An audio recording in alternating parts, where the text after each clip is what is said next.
Every time I blame somebody, I'm giving somebody else power over me. You know what? There's no more lying to myself. The only person I need to be honest with is myself. So I was like, you know what? Everything's my fault.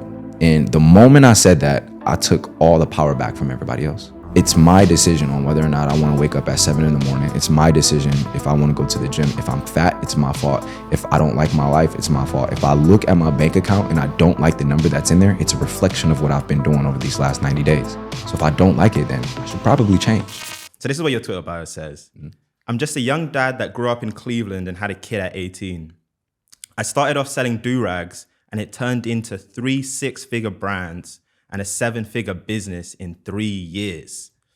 So that's really where I wanted to start. And I wanted to start right at the beginning, which is, tell me about that first year. 18, you have a kid. Just give me the whole context, what was happening in your life? What did it look like at that moment? Absolutely. Man, it was scary. I had just got out of high school and, I played basketball in high school. I always wanted to go to college and, be a college basketball player, but I was never that good. I was, in my own opinion, the worst on the team. I wasn't getting any playing time. I was a person getting made fun of. And I've always had people doubting me from day one. From freshman year all the way through high school, I wasn't the smartest. I graduated with a 2.7 GPA. And soon as high school was over, I see all my friends oh, I'm going here and I'm going there. And it's just kind of well, I'm the only one staying in Cleveland. I don't want to be here. And when I found out after prom that I was having my daughter, it was frightening, bro. I was there's a life that's coming into this world that I'm responsible for. And things just kind of spiraled afterwards because you're never truly prepared when you have a kid. People say, oh, I'm prepared right now. I'm 35. I have everything going for myself. It's time to settle down. You're still not prepared. You're never really prepared when you have a kid. And at 18, I just remember just trying to figure things out. Okay, I'm not going to college. What's the best route in life? And that's when I started thinking about, okay, well, I just need to do something that'll make me some money. So I started working at this factory. They were paying me around $10 an hour. And if you guys know about temp agencies, they basically fill you in on a position for 6 to 8 months, and then they move you somewhere else. So I was basically doing that. And the guy who actually trained me actually got cancer from working at that same exact factory.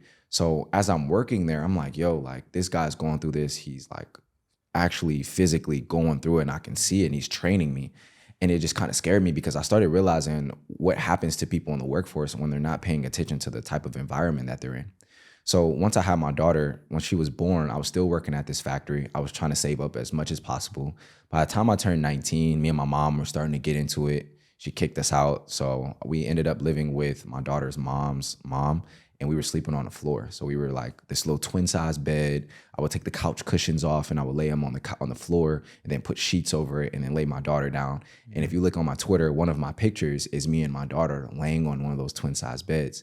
And that was my life for about 9 months. I was one of those people who would just play Call of Duty and try to mute out everything else that's going on in my life. I didn't want to figure things out. But at some point I realized when it got to the point where my daughter needed certain things, like a different stroller, she needs a better car seat, she needs more diapers, she's growing, she needs better food, medicine. And I just was man, I can't afford this stuff. How do I make it happen? So that's when I was just you know what? Everything that I'm getting from my job, I just need to go out and do a better job. So that's when I was you know what? I'm going to go into the sales role. I'm going to go into the sales and be commission only, because I always thought of myself as a hustler. So in sales, you basically, receive what you kill. And basically, as long as you're closing, that's the amount of money that you were making. So I left that factory job and we went into a Sam's Club, and I was selling direct TV, so cable.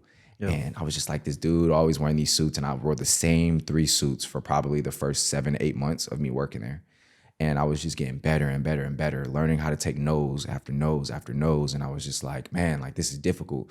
But I had somebody who trained me. So that's why it's important to me that, people have a mentor, somebody to educate them. But as that process kept going, I kept stacking my money from the sales job, and I realized something. As you're working your way up through these workforces, you're learning different pockets of skill sets.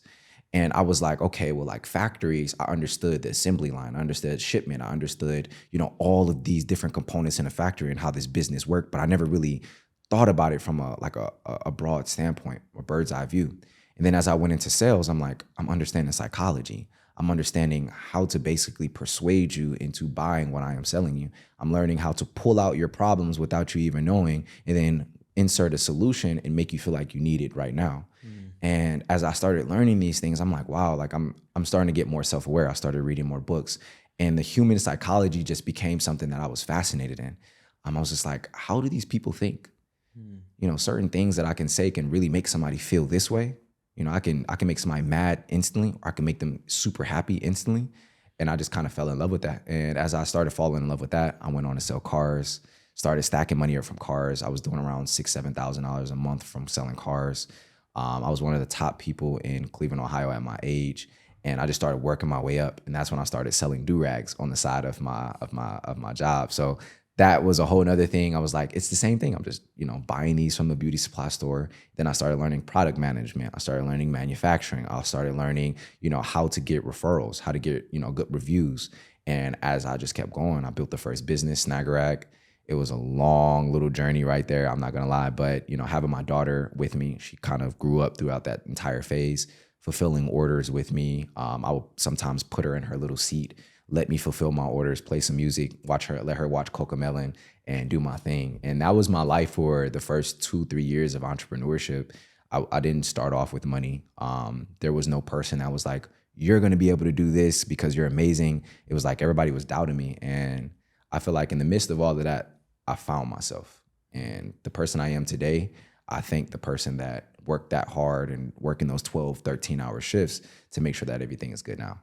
That is like an inspirational story. You know, okay, you know what? Let's get deeper into it, because I think even when I hear it, I'm like, this is powerful stuff. And the reason why is I feel like there's someone listening who they're in that like kind of hopeless situation.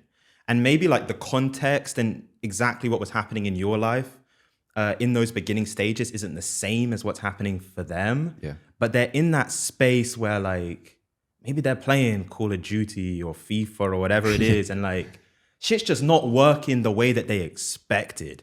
And the thing is, especially when you're young, we all kind of have like a vision of what our life is going to be like when we're adults and we make it and all this stuff. And it's just tough when you feel like shit is just not going my way. Like this isn't what I envisioned. And you feel like demoralized, the confidence isn't there. You don't really know the value that you bring. And it feels like when I'm listening to you, there was like a mindset switch. And there was a point where you started to really kind of take pride in the craft of what you were doing and just getting better and iterating. And that's a beautiful process to see, but I want to start with the mindset switch. Go deeper into that moment. Like, was there something that happened? Was there an experience? Like, what caused the shift where it was like, okay, let's put the Call of Duty down. Yeah.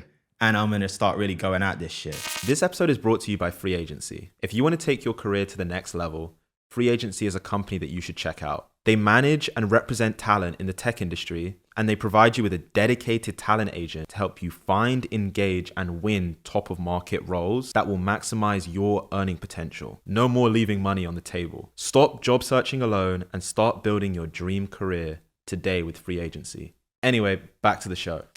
Man, I was always a gamer, man. You know, I absolutely loved playing video games since I could remember, like from Mario to Pac-Man to every game. Like I was always a gamer. And, you know, this was before streaming and things like that. I never really knew anything about streaming at that time. I didn't know how to do it. And I knew for sure I couldn't afford the money to even start streaming. I didn't know what that looked like. And to be honest, the mind shift change came when like I started catching mice when I was sleeping on the floor in my daughter's mom's house. And it was because we were on Section 8 and it was like all these different situations. And I'm sitting here like, man, like I cannot keep doing this. Like there's something your body and your mind goes through when you're going through these certain things. And it depends on the individual, what you do after you go through it after a certain amount of times. And at some point, you know, I started blaming everybody else for what was going on. Oh, my mom kicked me out, so it's her fault that I have to even catch these mice. And oh man, why is my car doing this? You know what? It's this fault. And I started blaming everything.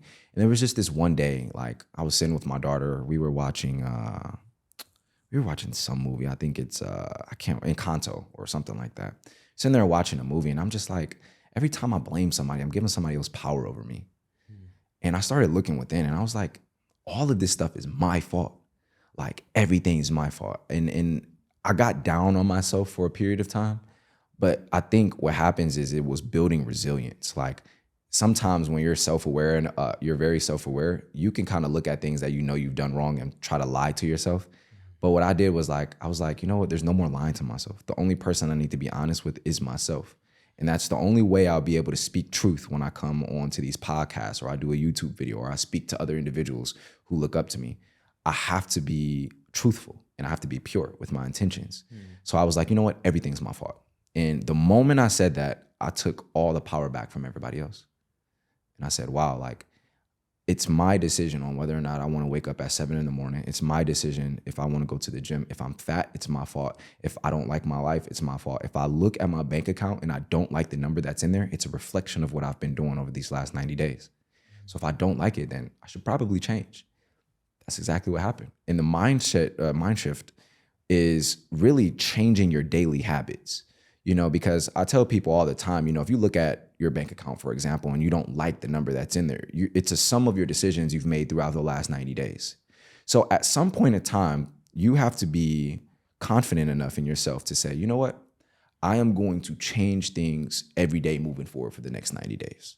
And that's a big reason of why I'm doing the 75 hard challenge right now, where, you know, there's a gallon of water a day and working out twice a day, once outside, reading at least 10 pages a day, eating healthier, no alcohol, no weed, no any of that stuff, and changing my mind, but also over disciplining myself. Because at some point you got to be able to tell yourself, I'm just going to stop doing this. And I want to be able to cold turkey myself at any time when I feel like something's bad for me. And that's kind of what I'm doing with this challenge. But to your point, you know, changing your mindset is everything. You literally cannot get to where you want to get to if you can't believe in yourself enough to get there. Yeah.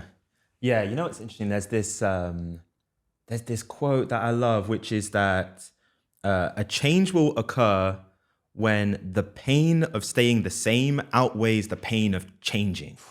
So like when you're like, we don't like to change as humans, really. Like we like being in our routine and staying in our habits. But when your situation is just so painful, and that's why sometimes like it's hurtful, like it's painful. Yeah. But sometimes you have to hit like rock bottom in order just to like start making those like big changes, like mindset level changes. It's difficult to do. You know what? And this is actually, I love that you said this.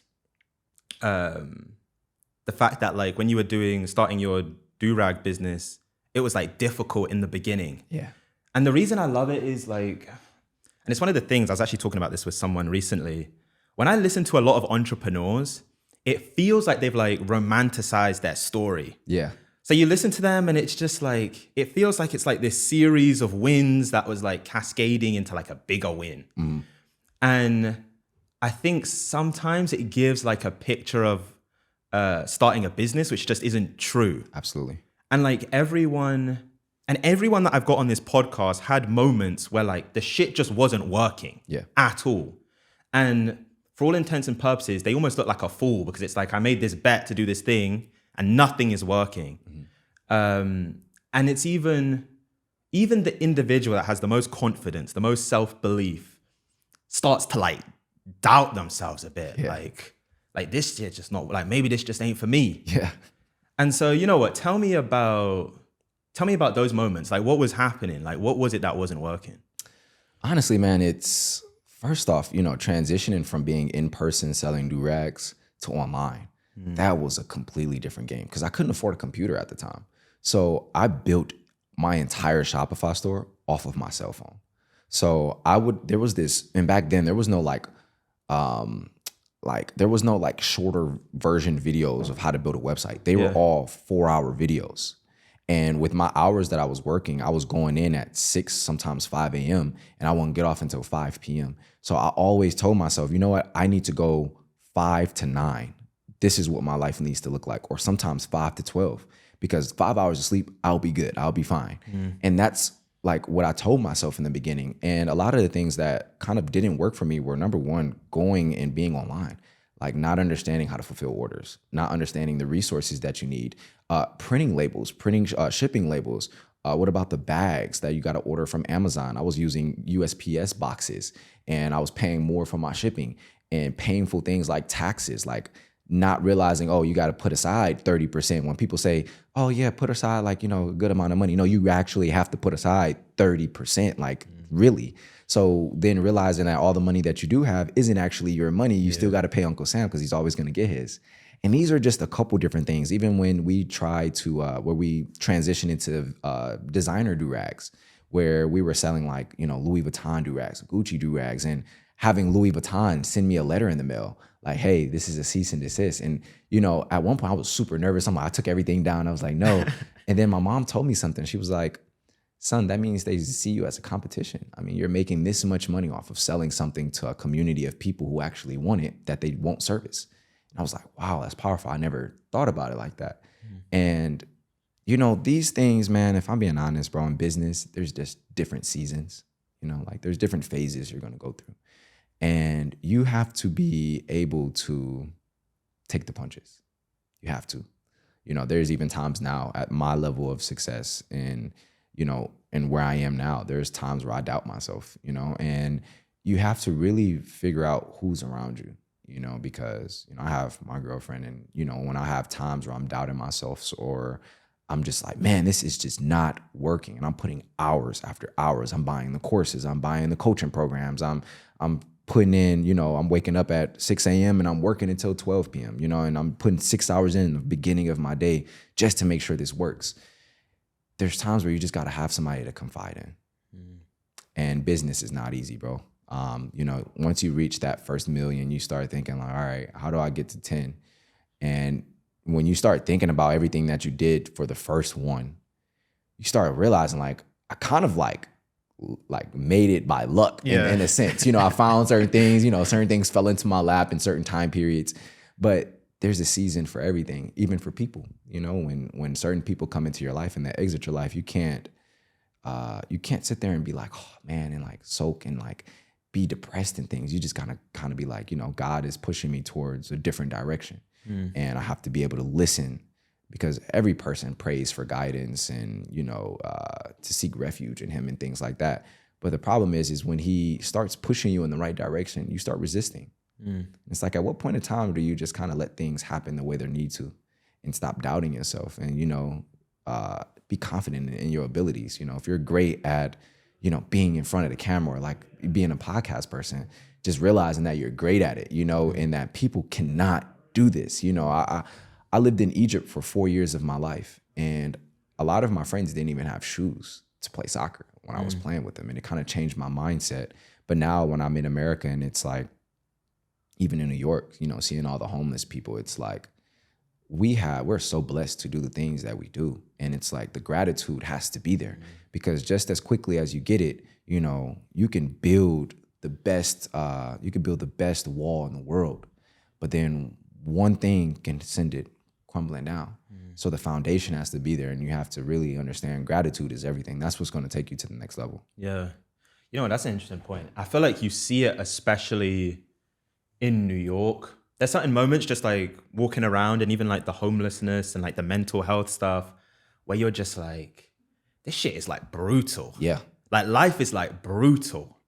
Especially when it gets into like the winter months and like even during COVID, it's like if you don't, it's like things can start to either compound in your favor or compound against you very fast. Yeah.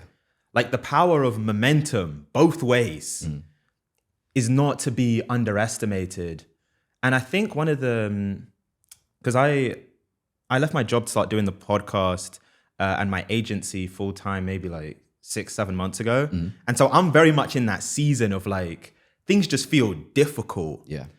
And I think one of the things that I've realized recently is that the mindset of an entrepreneur, it's like fundamentally different than when you're working a job. Yeah. Because when you're an entrepreneur, it's like you're doing a lot of things that aren't working, but then one big win can like propel you forward. So like you can be just taking L's on L's on L's, and it's like you win once and you're like, I'm the man. Like it's big. I'm curious for you, like what was, like when you reflect back on it, what was the first win? Like what was the first moment where you were like, this shit might just work. Like I might have something here. Man, I remember it like it was yesterday. At this time, this was 2019, 2018, 2019, one of those. Around this time, I was still doing the do-rags. It was my main thing. This was before my clothing brand and all that stuff. I was selling silk do-rags at first. And I'm like, okay, like this is moving kind of slow. And then velvet do-rags kind of started popping up, sprinkling. And nobody really knew about it yet. And my business, Snag a Rag, is like quick, like get a rag, get a do-rag fast, you know? And I ordered these velvet do-rags from this manufacturer, and they came in, and like when I say the quality was just insane.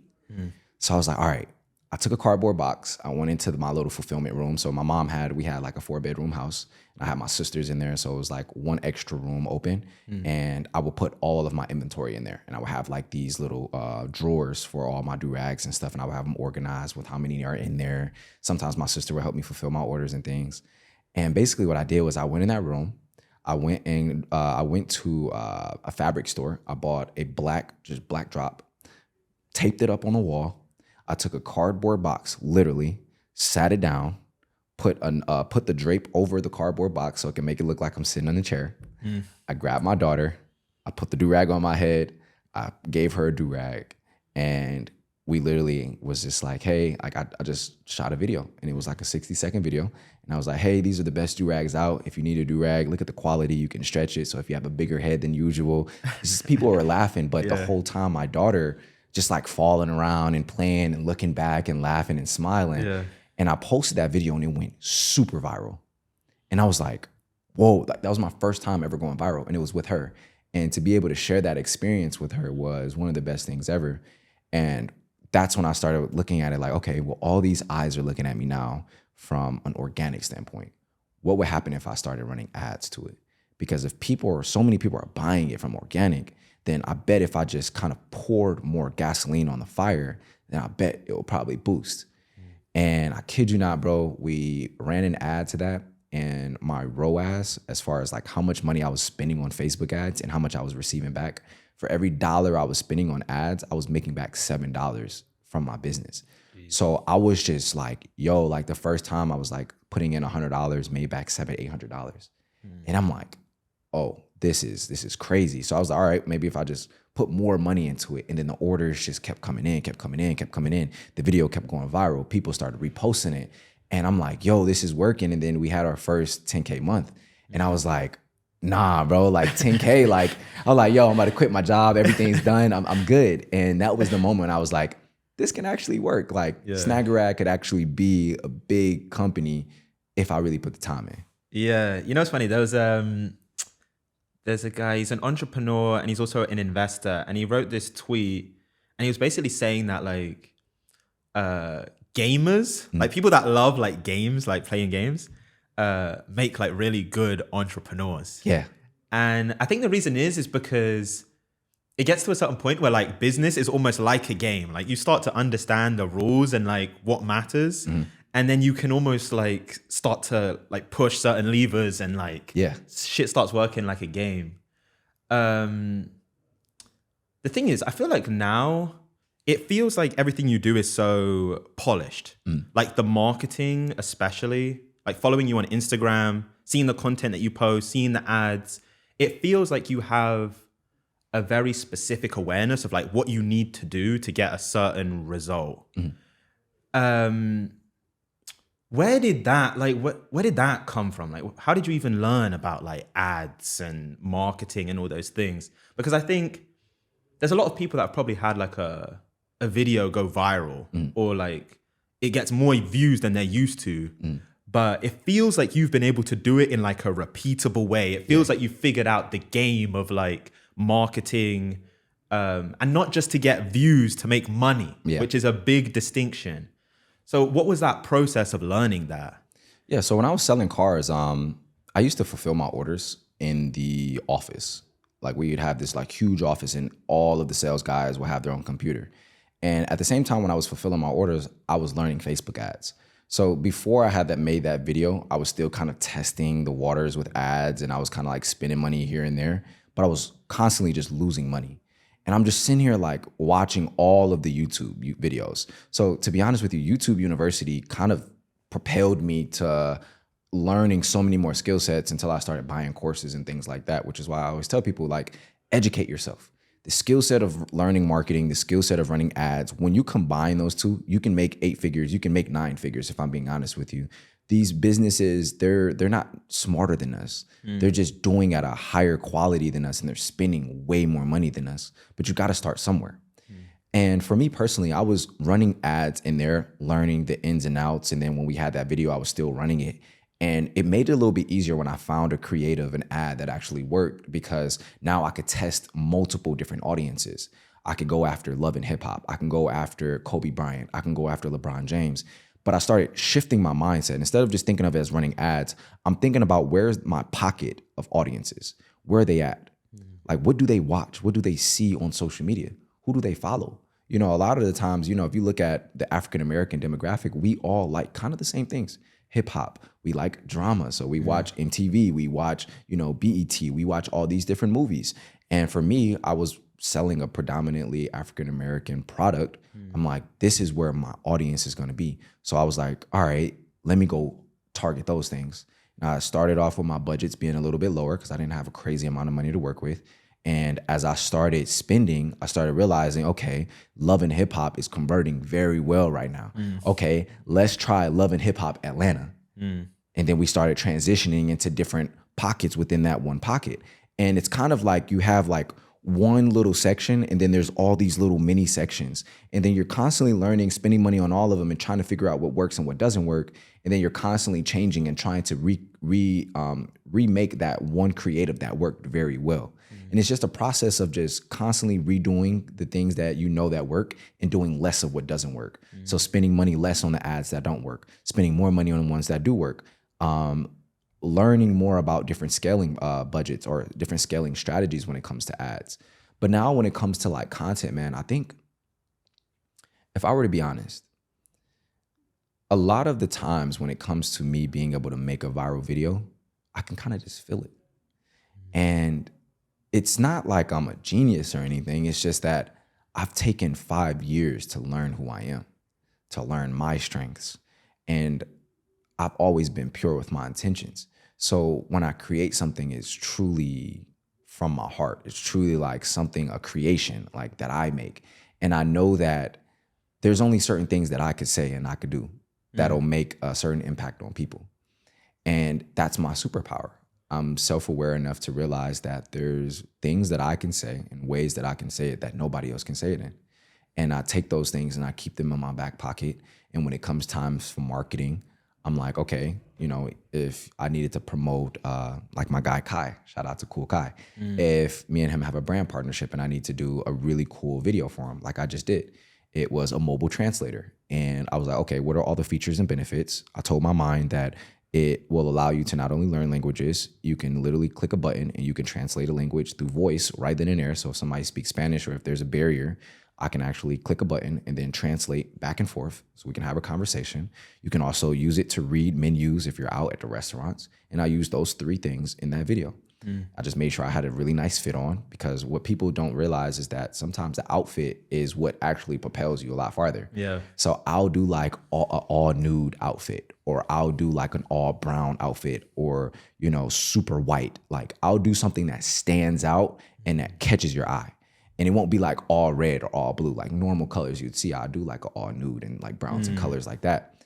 And then I'll talk about those things. And then I'll kind of like having like verbal pauses and things like that to like reiterate what I'm trying to get across to people, and using all of these things in a 60-second time frame that's all in my mind. So my mind is just constantly moving and I'm just constantly talking, but it's coming out the way that I want it to because I've taken so much time to polish everything. And that's kind of like how I make viral content. There's strategies, you know, obviously to sit down and be like, all right, this is going to go viral. Certain topics, certain trends, you know, if you're talking about, you know, for example, women talking about only wanting men who make six figures.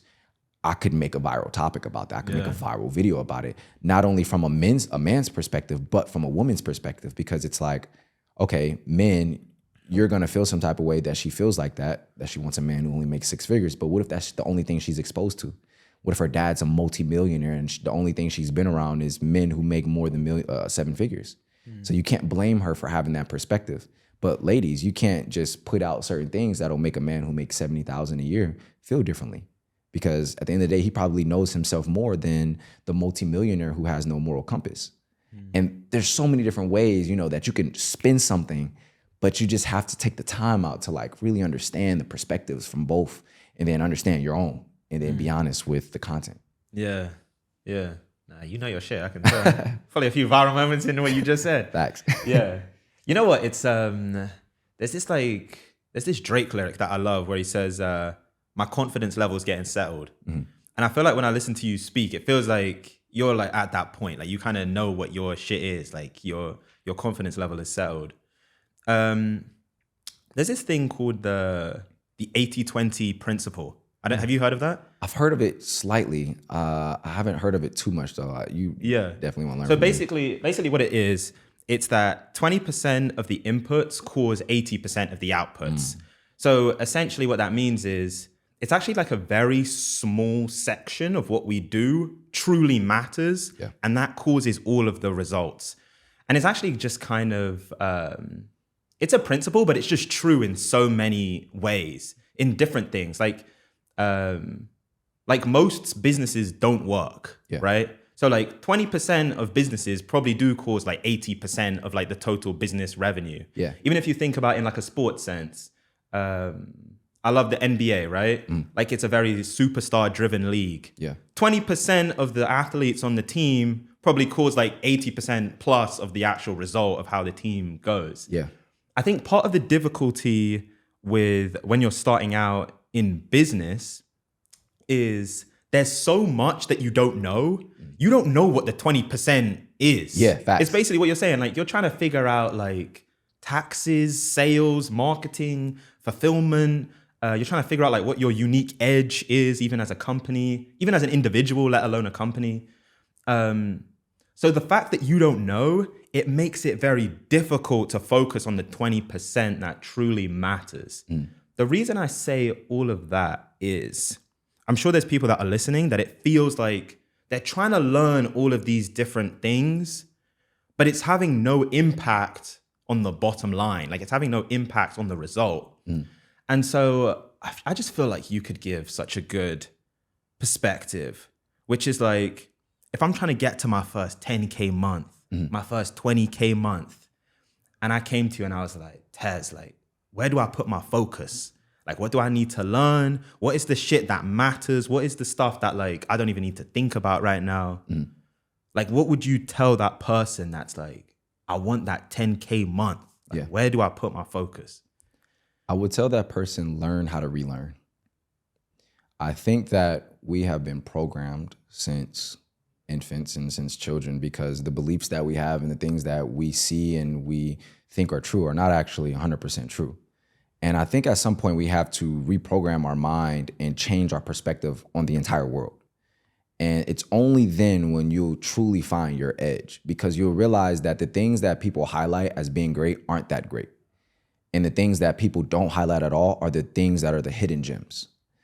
And, even when you were talking about, the 20/80 rule, if you look at the S&P 500, there's 500 of the best companies in the world, but only 7% of them actually produce a big enough profit for the S&P 500 to actually be profitable. So when you start thinking about it from that perspective, a lot of the things that you're going to do isn't going to work. A lot of the companies that are made end up going bankrupt after, I'll probably say 4 or 5 years, even after they go public. So it's like when you start thinking about things like that, it kind of starts changing your mindset. Your first business isn't going to work. Like, let's just kind of like, I wouldn't doubt people and tell them like, hey, it's not going to work at all. But I'm just going to be honest with you. That first one is going to be extremely difficult. And the ideas that you get to shift to something else when it does get difficult may be the thing that works.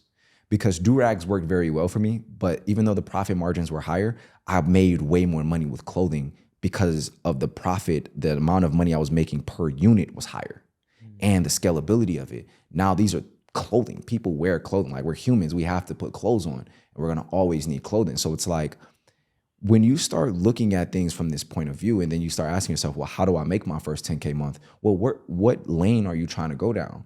Who is the best in this lane? Can I learn from them? Can I network with them? Can I watch all of their YouTube videos? Absolutely. Can I consume every bit of piece of knowledge? Not every piece, but like, can I consume way more knowledge on it?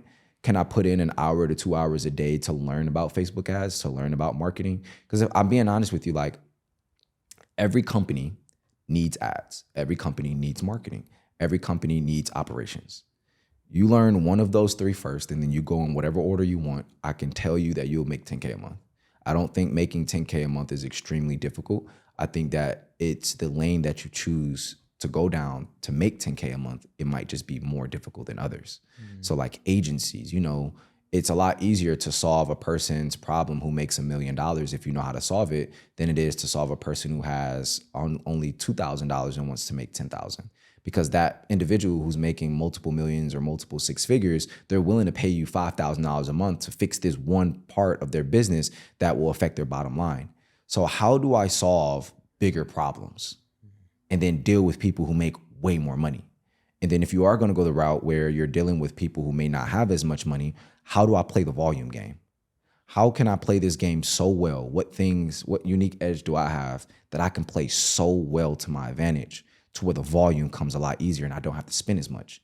So for me personally, like, I didn't learn this until last year, that my unique edge is being able to make content and being able to make ads. Like, it's something that I am very, very, very good at. Like, I don't need a script. I don't need anything. You just tell me what the company is. You tell me what the product is. I will get in front of the camera. You give me literally 3 minutes, I'm good. And it's just a snap of a finger. It just goes. But not everybody can do that.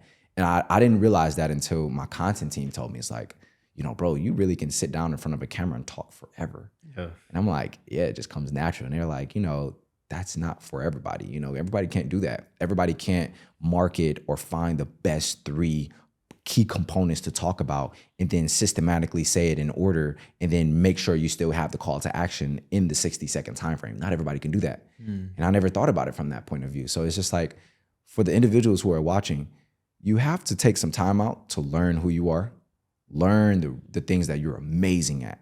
There's so many of y'all who are artistic. I am not artistic at all. Like, even when it comes to designs, like, I outsource all of the design work, but I'm really good at marketing. So why don't I find somebody else who has my weakness as their strength, and I have their strength as I have their weakness as my strength? We come together and we build something beautiful. And just learn, man. You got to relearn. You got to reprogram your mind. You got to get out the matrix, man. You got to change how you view America. It's an entire business, from pharmaceutical companies to companies that own 90% of everything in America, Vanguard, BlackRock. When you start looking at things like this and you start doing your research, it's just an information game. You have to learn to relearn. That is so good. That is so good. And you know what's it's interesting. Everyone that sat in that seat, and we've done about over 70 episodes so far, all successful entrepreneurs, people that have built businesses or just going all in on their craft. Every single one of them has such a deep awareness of what their edge is, and they just do that. Yeah. And I think that's the thing. Sometimes it's like a lot of people out there want to be like all-rounders. Yeah. And like the people that are really making it, it's like they're not all-rounders. And they know the things that they're not good at all. And they steer clear, or they hire people to do those things. The thing is with finding your edge, I think that makes it tough. It comes so naturally that you don't realize it's an edge. Facts. There's an investor, Naval Ravikant. He's made like hundreds of millions, like successful companies. And he said, you want to do things that feel like play to you, but work to others. So certain things that you do right now, they come so easy. Like you would just do it for free. Like it's like, it just feels easy to you. Yeah. But for someone else to do that, it would be like the worst experience in the world. Like some people, you even see it with kids. Like Some kids are so naturally good at like drawing. I remember growing up, I could not draw shit. Same. Like nothing, like I could be there for hours, like nothing good is coming. But some people, it's just easy for them. And I think it's actually, you need an experience like what you said, where someone literally points it out to you. The fact that like, nah, you're like really good at this. Yeah. Because otherwise you just won't realize. Cool, man. No, I like that. Learn to relearn. Yeah. I think that's why it's important to be mindful of who you're around. If people around you can't give you praise for the things that you're good at, they got to go. If they can't be honest with you when you're doing something wrong, they've got to go. Like, it's so important. Like, it takes a village to raise a child, right? But it also takes a community to build a great individual. You know, every great CEO has a great COO, a CFO, a CMO. They're all great around him, and it holds him accountable. But he outsources all the things he's not good at to them, so he holds them accountable, and it's a trade-off. And that's kind of how you got to look at it. You know what? I think from looking at your content and then also just like hanging out with you today, it feels like you're incredibly intentional about the people that are around you, the influences, the people that you spend time with. Like it's intentional. It's not done by mistake or by accident. When did that start, or was it always like that? Like, was there a moment where your circle wasn't right? Yeah, a lot of the times. Growing up in Cleveland, Ohio, it's rough. You know, I won't say it's the worst city in the world, but if you look at it right now, it's top 5 most dangerous in the entire United States. It wasn't easy. You know, my mom was into the streets, my dad was into the streets, and my brother was into the streets. My grandfather was, and it was prominent around me to be in that. But my religion kept me, I would say it kept me balanced, because what I've realized is that through my religion, a lot of the things that most people would try to do and try to get away with, I couldn't do it in my heart. And it's because I believe so much that he was watching me, and I believe so much in his opinion of me, because, you know, I wouldn't be where I am without him. And I have to give him praise for everything that I've been able to achieve. And, you know, for me personally, you know, the friends that I grew up with are not the friends I'm with right now. You know, even from elementary school to, you know, middle school to high school, it always shifted. And even in high school, you know, growing up, the people I was around, like the basketball players and things like that, they weren't good people. Some of them were. Some of them are really good friends still to this day.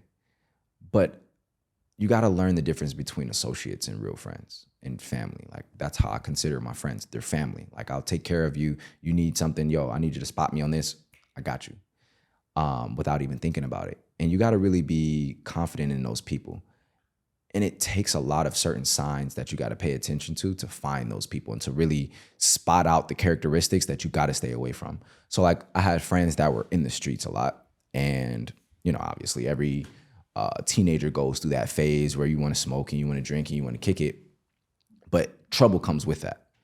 And when you start constantly getting in trouble just from being around a group of people, you got to be self-aware enough to be like, look, I'm tired of this. I'm not about to be getting put in the back of a police car.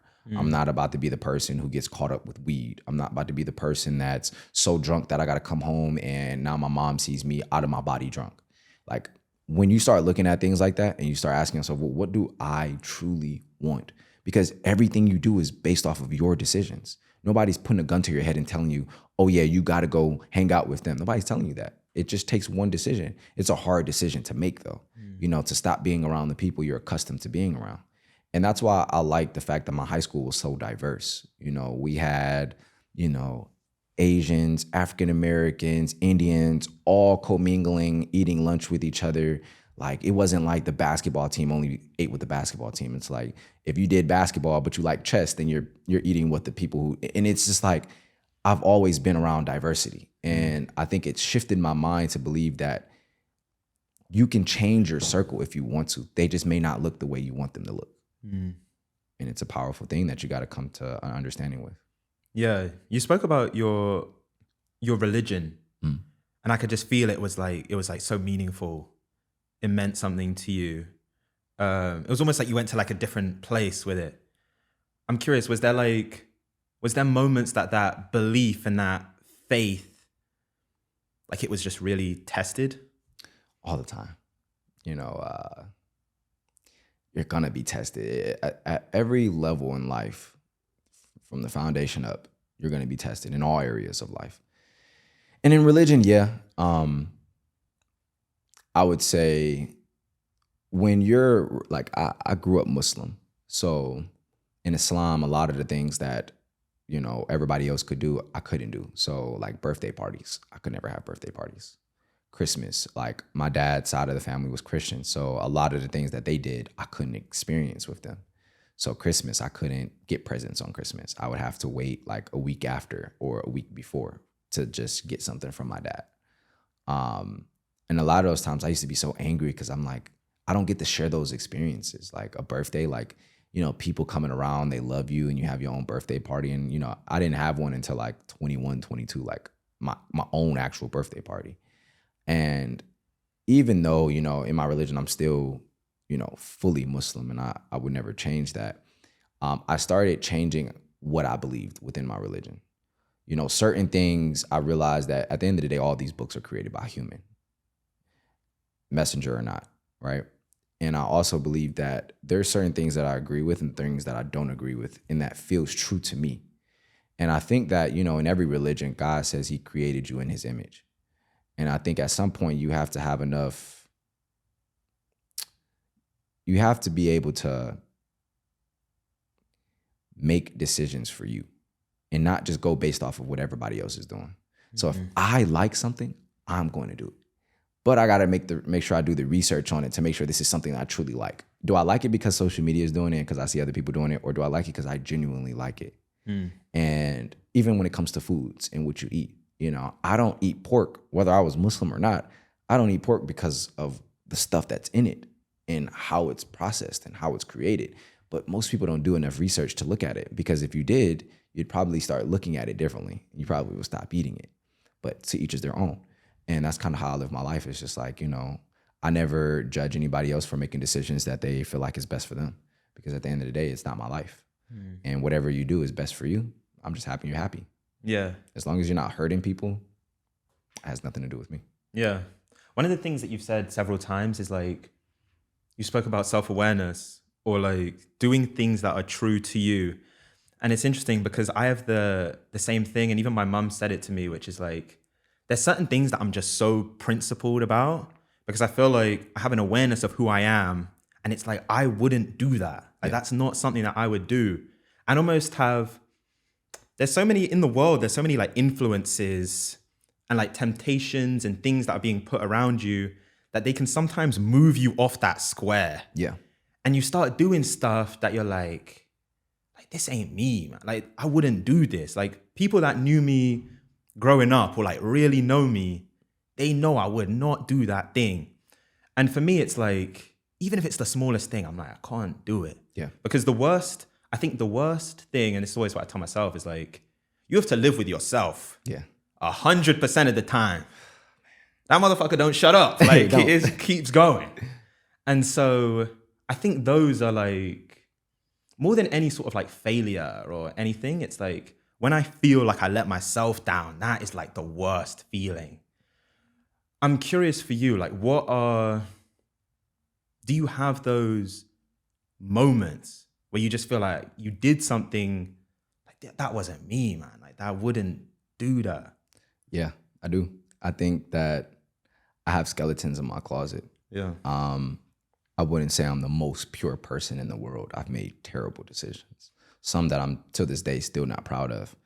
But I had to learn how to forgive myself too, because at the end of the day, I was put here to be human, and humans make tons of mistakes every day. We make mistakes every day. You walk outside, somebody's making a mistake right now. You may not notice it, but they're making a mistake. And I've made tons of them, and I've also learned to appreciate them, because without those mistakes, you wouldn't know what true success is. Without the mistakes, without the lessons, you wouldn't know what it feels like. And for me, the mistakes that I've made, it's just like, I just reflect a lot. That's why I feel like when I say a lot about self-awareness, it's because like in this moment, as I'm speaking to you, I realize that there's a camera, but I also realize that through my eyes, I'm speaking, and everything I'm thinking through my subconscious mind is also processing. So while I'm in the moment, my brain is in the moment. And to go through that subconscious level of thinking while you're in these types of scenarios and environments is key, because these are the decisions and these are the ways of thinking that will allow you to save your life. You may be looking at, you may not be thinking all the time. And it may happen to a lot of people who may have passed away. They weren't thinking, they weren't in the moment, they weren't paying attention. Their subconscious mind was sleeping. They were lacking. And something happened. They got hit by a car or not. They're on their phone and walking past across the street and something happens. And in a blink of an eye, as quickly as you're just looking around, not careless about life, like that is gone. And I always try to remember these moments because every podcast means everything to me, because at some point in time, my kids are going to go back and watch these. At some point in time, there's going to be another individual who looks just like me, who's going to be in the same type of environment as me, who's going to go through some of the same stuff as me and through life. And they're going to look at what I'm saying right now and it's going to resonate with them. And as soon as it resonates with them and they start processing it and they start growing up, that seed that just went into them starts becoming a plant and it becomes a tree. And that's how I look at life. It's like, how can I, as an individual, through content, through talking, through public speaking, through interviews, how can I plant so many seeds across so many minds that as time goes by, they keep watering it themselves? I'm not going to do the work for you. I can give you the ideas. I can give you the information. But how can I allow you, or how can I help you plant seeds, water them, and then allow them to grow? And through that way, I feel like I'll never feel unfulfilled. I'll never get to my deathbed and say, oh, I didn't contribute everything I could. Because at the end of the day, look who I've impacted. I have 22 students right now who have all made six figures. That's like, to me, like, to go from working a job for me to, millions, but then to help somebody else go from working a job to six figures or even millions, is like, wow, you just changed a life. But you never really truly understand the impact that changing one life has. Because when you change that one life and they have kids, their kids' life will never be the same. It won't be like how theirs were. And when you start thinking about things like that, the trade-off of me giving out all this game and me working so hard and me, traveling and doing all these interviews, it's a trade-off I'll make every single day until I'm dead.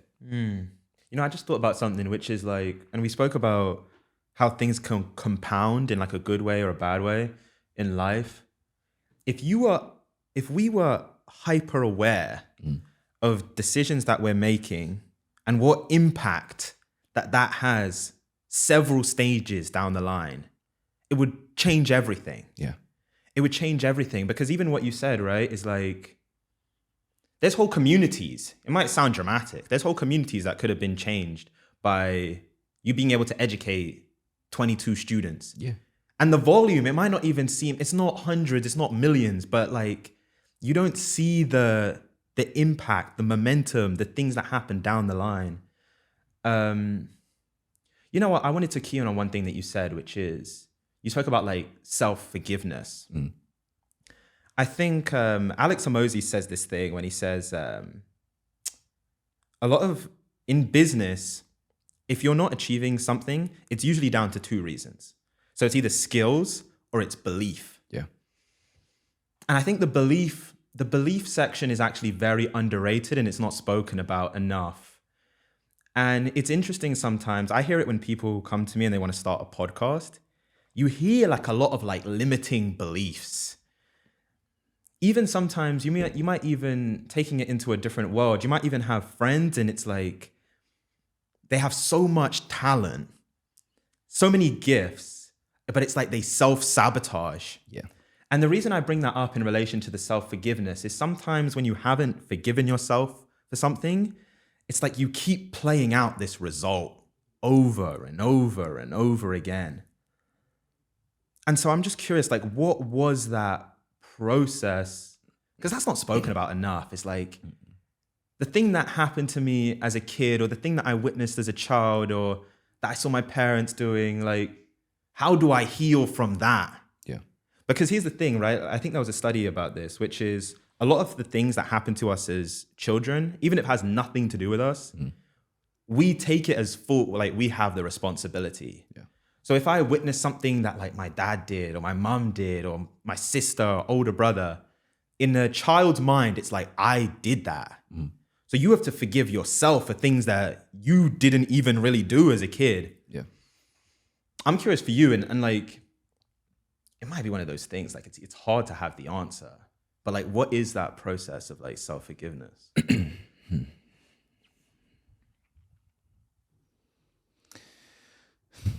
I would say, honestly, it's so hard, bro. Like, all the nights that I could remember crying, bro, it's like, it's hard to put words on it. You know, it's like, you know, those nights where you're in your head, like that voice is constantly going and playing out every bad scenario. It's the hardest thing in life, I personally feel like. You know, it's worse than losing a certain amount of money or any of those things, because when you truly regret something, or where you truly are hating yourself for something else that has happened externally to you or around you, it's like a barrier. Like, you can't get through the brick wall, and you have to break it. Like, it does not matter what has happened to you. You know, you have to break that barrier.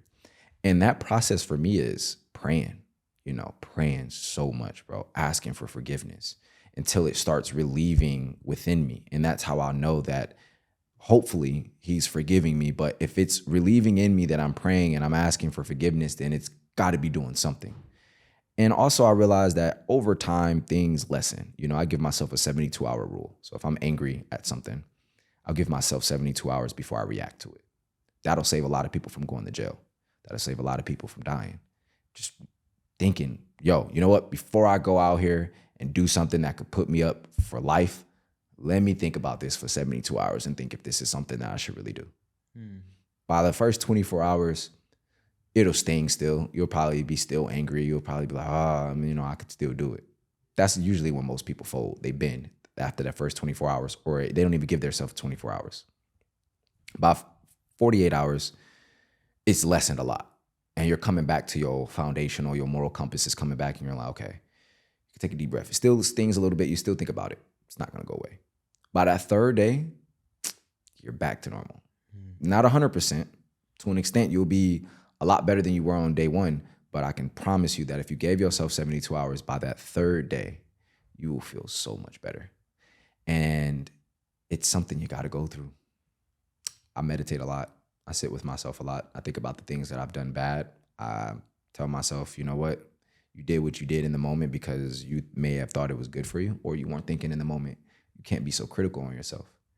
And that's something that even to this day, I'm still doing. It's not like you just learn it and you do it. It's a process, and it's a thing through life, because every day, like I said, we make mistakes. So you just got to kind of figure out a way to forgive yourself as you make mistakes, because you're going to make more.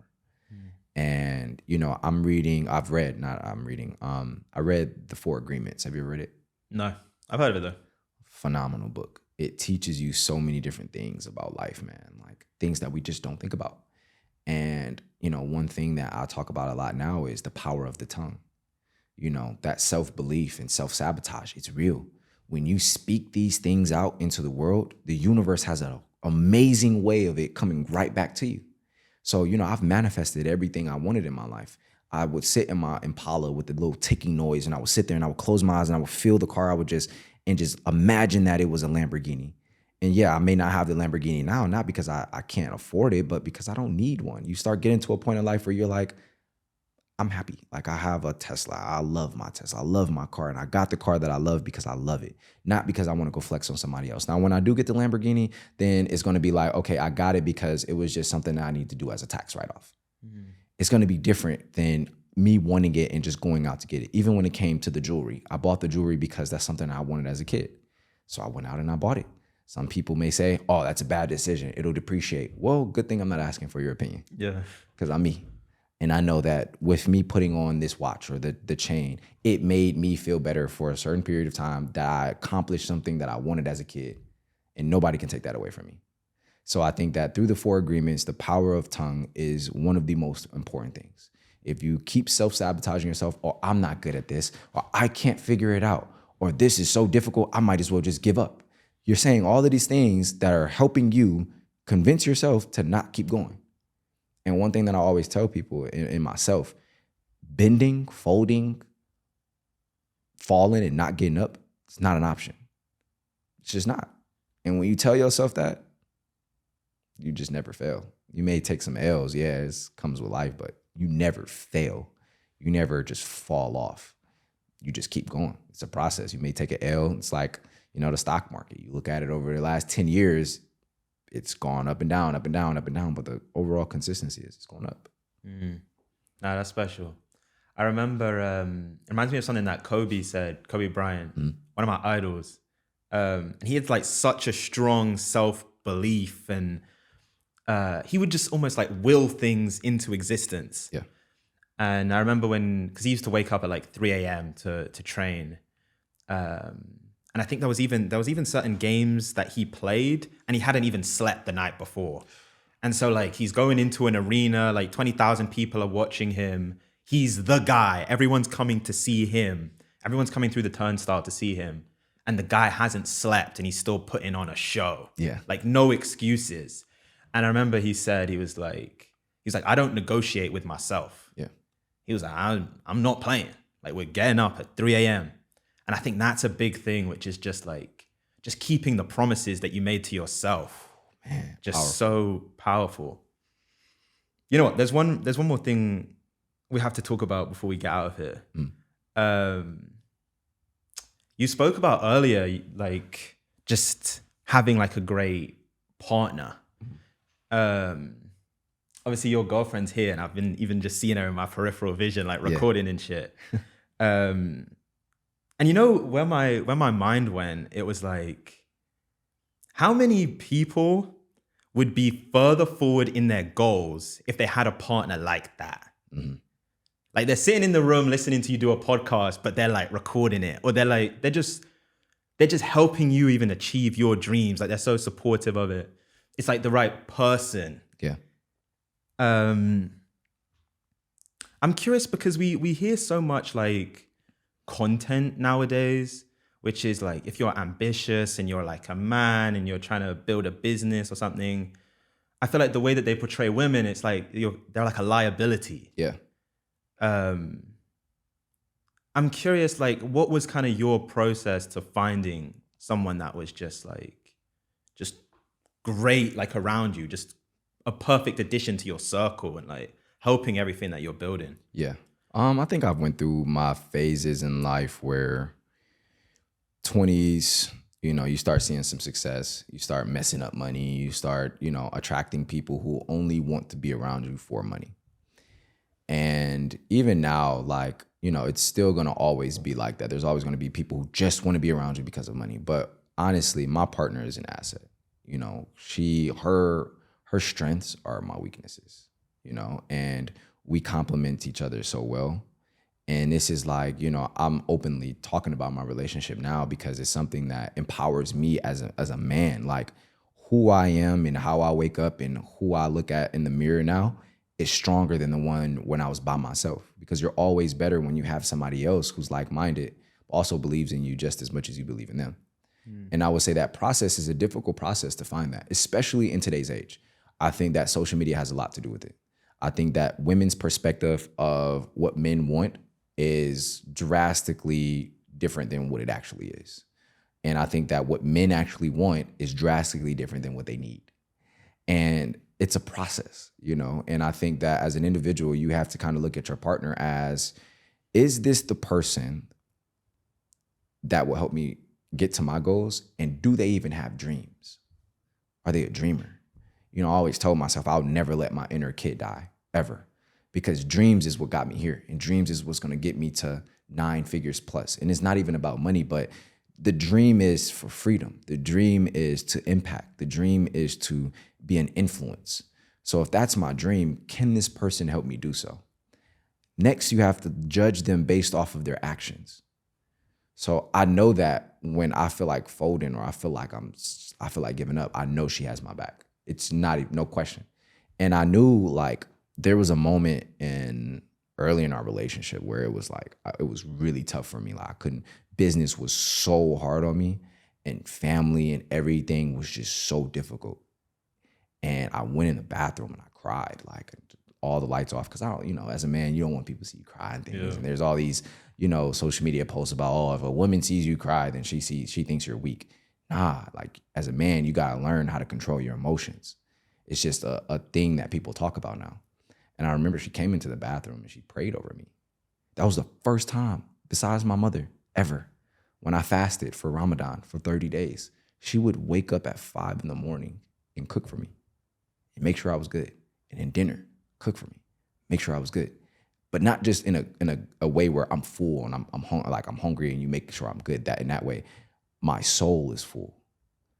And that is something you can't trade. So, you can go out and you can see there's millions of beautiful women in the world, but who are they really? What's under all the makeup? What's under all of the social media posts and wanting to, be flattering to every man that sees them? What's under that? That's the definition of a woman that you'd want to see yourself with long term. Yeah. Damn. Yeah. That's special, man. You need to help some guys get that. That is hard to find right there. Hey, man, it's what I would say is, it's not super common. She fell into my lap, to be honest with you. And I thank God, because like the phase in my life that I was at, I needed somebody like this. And now it's like, I can't let her go. So yeah, that's special. Yeah. It's been a pleasure having you on, man. Man, thank you so much. Hey, if you guys are watching, please hit the subscribe button for my guy. This was a phenomenal podcast, very organic, very natural and real for me. So I really appreciate it. This was probably one of my favorites. Thank you. Thank you. I love to hear it. I love to hear it.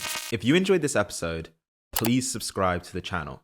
We're having fire conversations every week on the podcast. Before we end the episode, a quick word from our sponsor, Free Agency. What if I told you there is a good chance you're leaving money on the table in your career? It would kind of annoy you a bit, right? Well, Free Agency aims to stop that. They represent and manage talent in the tech industry. Here's how they do it. First, they provide you with a dedicated talent agent. Think about this as your career quarterback. They understand you and your career goals. Based on that understanding, they bring you suitable interviews at top firms. You focus on smashing the interview, and together with their network, research, negotiation expertise, they will make sure you get a top of market salary. Stop job searching alone and start building your dream career today with Free Agency.